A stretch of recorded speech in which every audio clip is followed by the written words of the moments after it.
আদিত্য ধর পরিচালিত আলোচিত সিনেমা ধুরন্ধর মুক্তির পর থেকেই একের পর এক রেকর্ড ভেঙে শুধু ভারতীয় বক্স অফিসেই নয়, বিশ্বব্যাপী দারুণ সাফল্য পেয়েছে। তাই ছবিটির সিকুয়েল নিয়ে দর্শকের আগ্রহ ছিল তুঙ্গে। অবশেষে প্রকাশ পেল ধুরন্ধর সিকুয়েলের টিজার। তবে টিজার দেখে হতাশ ভক্তরা। 2025-এর 5 ডিসেম্বর মুক্তি পেয়ে বক্স অফিসে ঝড় তোলে স্পাই অ্যাকশন থ্রিলার ধুরন্ধর।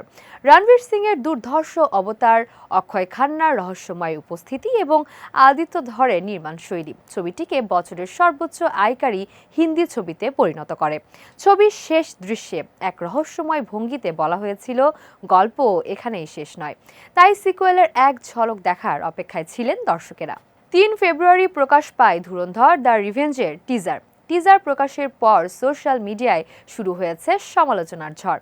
নেটিজেনদের অভিযোগ, ধুরন্ধর দ্য রিভেঞ্জের টিজারে নতুন কোনো দৃশ্য নেই, বরং প্রথম ছবির শেষ অংশের দৃশ্য দিয়েই টিজার বানানো হয়েছে।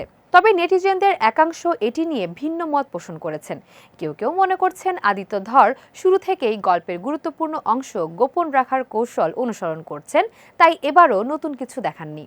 সঞ্জয় দত্ত, অর্জুন রামপাল, আর মাধবন, সারা অর্জুন ও রাকেশ বেদি অভিনীত ধুরন্ধর সম্প্রতি ডিজিটাল প্ল্যাটফর্মে মুক্তি পেয়েছে। আর 2026-এর মার্চে প্রেক্ষাগৃহে মুক্তি পেতে যাচ্ছে ধুরন্ধর দ্য রিভেঞ্জ। মুক্তির দিনেই ছবিটির মুখোমুখি লড়াই হবে দক্ষিণী তারকা ইয়াশের বহুল প্রতীক্ষিত ছবি টক্সিকের সঙ্গে।